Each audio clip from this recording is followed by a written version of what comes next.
से आए मूल्यवासी बहुजन साथियों, हम लोग किसान के बच्चे हैं, मजदूर के बच्चे हैं और खेती किसानी में बहुत ज्यादा काम हम लोग करते रहते हैं। तो ये बारिश और धूप का हमारे ऊपर कोई असर नहीं पड़ता और जिस तरीके से आप लोग मैदान में डटे हुए हैं, तो आपका हौसला और आपका जज्बा इस बात को साबित कर रहा है कि नागपुर से जो चंद लोग बुद्धिस्टों की भूमि पर देश भर में कब्जा करे हुए हैं या करना चाहते हैं, उनको मुंहतोड़ जवाब देने के लिए हम लोग तैयार हैं। साथियों, ये जो भारत देश है, ये बुद्ध और अशोक का देश है। पूरी दुनिया में अगर आप कहीं जाओगे तो ये देश बुद्ध और अशोक के नाम से जाना और पहचाना जाता है। जो लोग आज यहां बुद्ध की विरासत को, अशोक की विरासत को छुपाने का काम कर रहे हैं, दबाने का काम कर रहे हैं, वो आरएसएस और बीजेपी के लोग जब यूरोप और अमेरिका में जाते हैं तो उन्हें भी बुद्ध और अशोक के नाम का ही सहारा लेना पड़ता है। जिनकी रात दिन वो ये गाथा गाते हैं, उनके नाम से काम नहीं चलता। लेकिन एक ऐसे दोगले चरित्र के लोग हैं, विदेश में जाते हैं तो अपनी इज्जत बढ़ाने के लिए, अपना मान सम्मान बढ़ाने के लिए बुद्ध और अशोक का नाम लेते हैं और भारत के अंदर जब रहते हैं तो इस महान विरासत को दबाने का काम करते हैं और इस महान विरासत के जो वारिस हैं उनको दबाने का काम करते हैं, उनके ऊपर अन्याय और अत्याचार करने का काम करते हैं। साथियों, आज आप लोगों ने ये साबित कर दिया है कि अब ना तो हम लोग दबने वाले हैं, ना ही हम लोग रुकने वाले हैं। अब हम लोग अपना हक अधिकार लेकर के ही रहेंगे। जो बुद्ध और अशोक की विरासत है उसे अब कोई उस पर कब्जा नहीं कर सकता है। जो हमारी विरासत है उसे अब लेकर रहेंगे। साथियों, हमें इस बात को समझना पड़ेगा, हमें इस बात को जानना पड़ेगा। क्योंकि मैं राष्ट्रीय पिछड़ा वर्ग मोर्चा का राष्ट्रीय अध्यक्ष हूं और आपकी जानकारी के लिए बताना चाहता हूं कि जो राष्ट्रीय पिछड़ा वर्ग मोर्चा है, ये पिछड़ा वर्ग मतलब ओबीसी और ओबीसी का राष्ट्रीय स्तर का संगठन है। ये ओबीसी का राष्ट्रीय स्तर का संगठन है। तो तमाम साथियों को जानकारी अगर नहीं होगी तो मैं ये भी कहना चाहता हूं, ये जो बुद्ध और अशोक की विरासत है, ये ओबीसी की भी विरासत है। केवल शेड्यूल कास्ट की विरासत नहीं है, ये ओबीसी की भी विरासत है। तमाम दूसरे धर्मों में जो लोग चले गए, अलग अलग माइनॉरिटीज के लोग, ये उनकी भी विरासत है। और अगर एक लाइन में ये कहा जाए तो ये जो इस देश के असल बासिंदे हैं, जो इस देश के असल मूल्यवासी है, जिसने इस देश को बनाने का काम किया, जिसने इस देश को सृजित करने का काम किया, जो सिंधु घाटी सभ्यता को बनाने वाले लोग हैं, ये उनकी विरासत है। ये गौरवशाली विरासत हमारी विरासत है। इसलिए मैं आपसे कहने आया हूं कि अब ये लड़ाई अलग अलग रह के नहीं लड़ी जाएगी। अब ये लड़ाई अलग अलग रह के नहीं लड़ी जाएगी। अगर ये हमारी सारी विरासत है तो एससी, एसटी, ओबीसी और माइनॉरिटी जो आपस में ब्लड के भाई है, डीएनए ने साबित कर दिया भाई है, ये भाई मिल करके अपनी लड़ाई लड़ेंगे। और जो हमारी विरासत है, जो हमारी गौरवशाली विरासत है, उस विरासत पर जिन लोगों ने कब्जा किया है वो कब्जा हटाने का काम हम लोग करेंगे। क्योंकि साथियों, जो विरासत होती है, जो विरासत होती है वो पूंजी होती है। अगर कोई राजा का लड़का राजमहल में पैदा होता है तो राजकुमार कहा जाता है, लेकिन अगर उसी राजा का लड़का कहीं लावारिस मिलता है तो राजकुमार नहीं कहा जाता है, वो लावारिस कहा जाता है। खून तो उसके शरीर में राजा का ही होता है, लेकिन राजमहल में नहीं हुआ, इसलिए राजकुमार नहीं होता है। तो साथियों, हमें समझने की जरूरत है, हमारे लोगों को समझने की जरूरत है कि भारत विश्व गुरु किसने बनाया, भारत सोने की चिड़िया किसने बनाया। आज नागपुर के लोग कहते हैं अखंड भारत बनाएगा। अरे अखंड भारत तुम कहाँ बना रहे हो? तुम तो तोड़ रहे हो भारत को। नागपुर से जो सरकार चलाने वाले चंद लोग हैं वो कहते हैं अखंड भारत बनाएंगे। आरएसएस के लोग, मोहन भागवत, तुम तो तोड़ रहे हो भारत को, बार बार तोड़ने की कोशिश कर रहे हो और कह रहे हो अखंड हमारे पुरखों ने बनाया था। जब अफगानिस्तान के आगे तक भारत था, वो सम्राट अशोक का भारत था, वो हमारा भारत था। विश्व गुरु हमारे पुरखों ने बनाया। आज 200 यूनिवर्सिटियों में भारत की एक भी यूनिवर्सिटी नहीं है। हमारे पुरखों का राज था तो भारत विश्व गुरु होता था।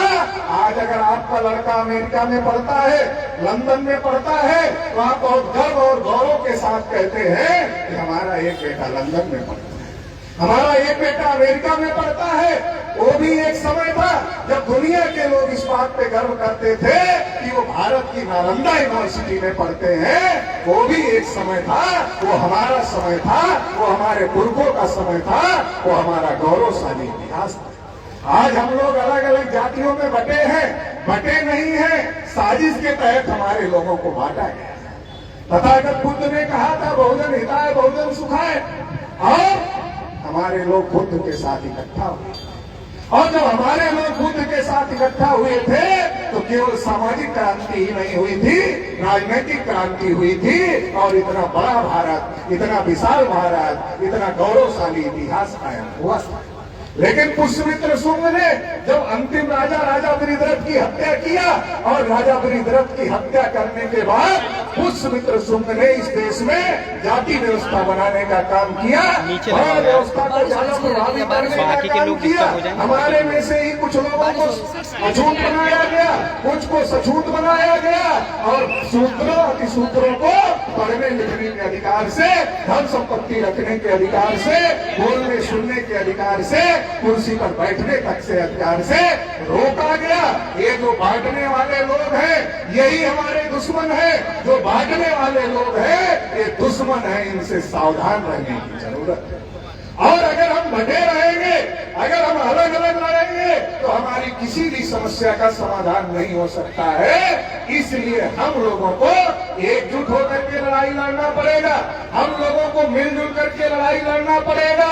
और मिलजुल करके अगर हम लोग लड़ाई लड़ेंगे तो हम इस देश के शासक बन सकते हैं, और भारत को फिर से विश्व गुरु, फिर से सोने की चिड़िया, और फिर से अखंड भारत बनाने का काम करेंगे। इसके लिए साथियों हम लोगों को तैयारी करना है। आज बहुत खुशी की बात है कि बुद्धिस्ट इंटरनेशनल नेटवर्क का 5वां राष्ट्रीय सम्मेलन हो रहा है, और आप लोग बहुत बड़ी संख्या में इसमें शामिल हुए हैं। ये कारवां जिस गति से बढ़ रहा है, ये कारवां जितना तेजी से बढ़ रहा है, आने वाले समय में निश्चित रूप से भारत को हम लोग विश्व गुरु बनाएंगे, सोने की चिड़िया बनाएंगे। जो कहते हैं विश्व गुरु बनाएंगे वो बनाने वाले नहीं है, जो कह रहे हैं बनाएंगे वो बनाने वाले नहीं है। क्योंकि वो तो इलेक्शन के पहले कहते हैं देश नहीं बिकने दूंगा, और इलेक्शन के बाद क्या करते हैं, देश नहीं बचने दूंगा। पहले कहते देश नहीं बिकने दूंगा, और बाद में कहते हैं देश नहीं बचने दूंगा। अडानी अंबानी के ऊपर ही सारी मेहरबानी चल रही है। एक एक चीज अडानी और अंबानी को दिया जा रहा है।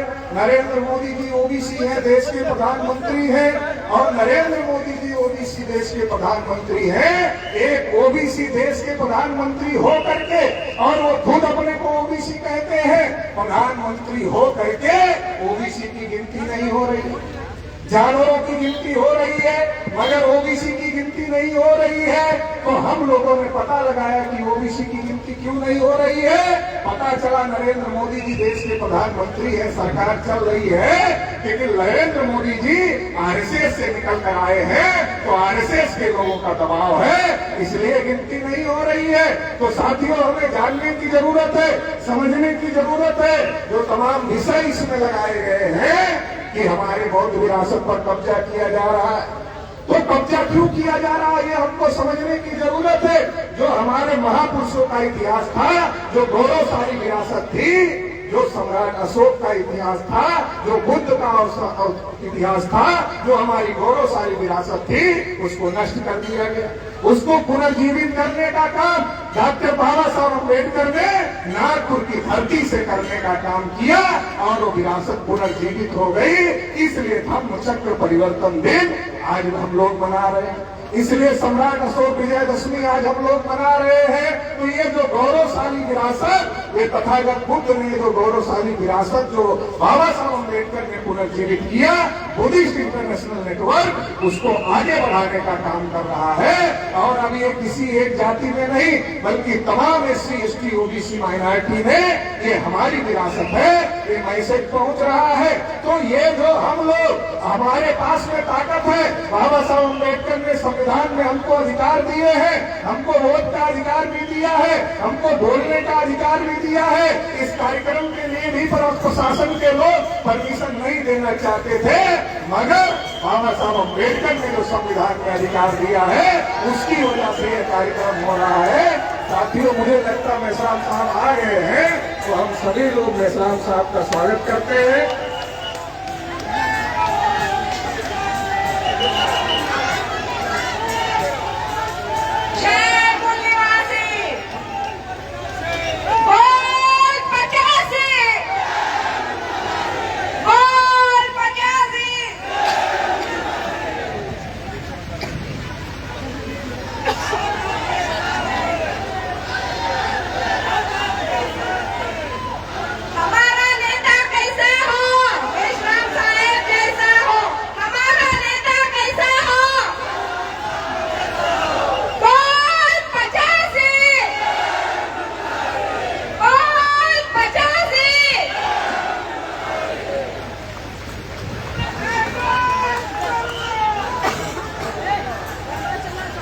माननीय अमन मेश्राम साहब का हम लोग स्वागत करते हैं। तो साथियों, ये जो बाबा साहब डॉक्टर अम्बेडकर ने जो हम लोगों को अधिकार दिया है उसकी वजह से ये हो रहा है।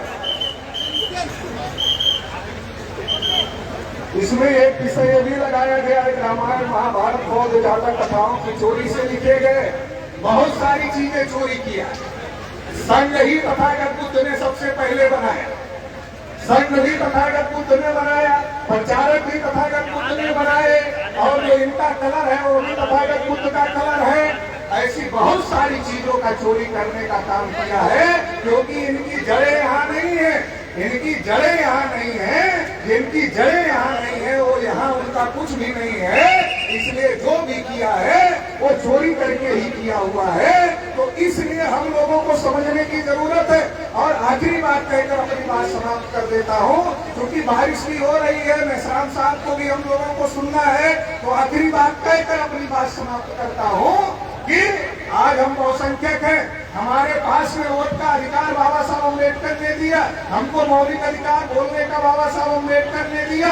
अगर हम अपने अधिकार का प्रयोग कर ले, संगठित होकर के कर ले, तो हम जो ये लोग कर रहे हैं इसको रोक सकते हैं। आज इनको सत्ता में बिठाने का काम हमारे ही लोगों ने किया है। RSS और BJP के लोगों को सत्ता में बिठाने का काम अगर हमारे लोगों ने किया तो उतारने का काम भी हम लोग कर सकते हैं।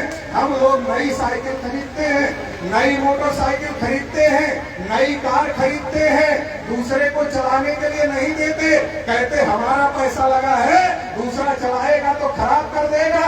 नई साइकिल, नई मोटरसाइकिल, नई कार आप दूसरे को चलाने के लिए नहीं देते, मगर देश ही दूसरे को चलाने के लिए दे दिया।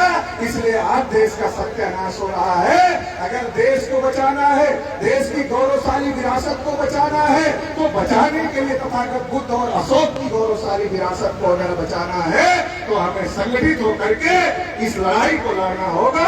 आप लोग इस लड़ाई में तन मन धन से साथ सहयोग देंगे, ऐसी आशा उम्मीद के साथ आप सभी लोगों ने मुझे सुना, इसके लिए आभार, धन्यवाद। नमो बुद्धाय। जय भीम, जय भारत, जय मूल्य।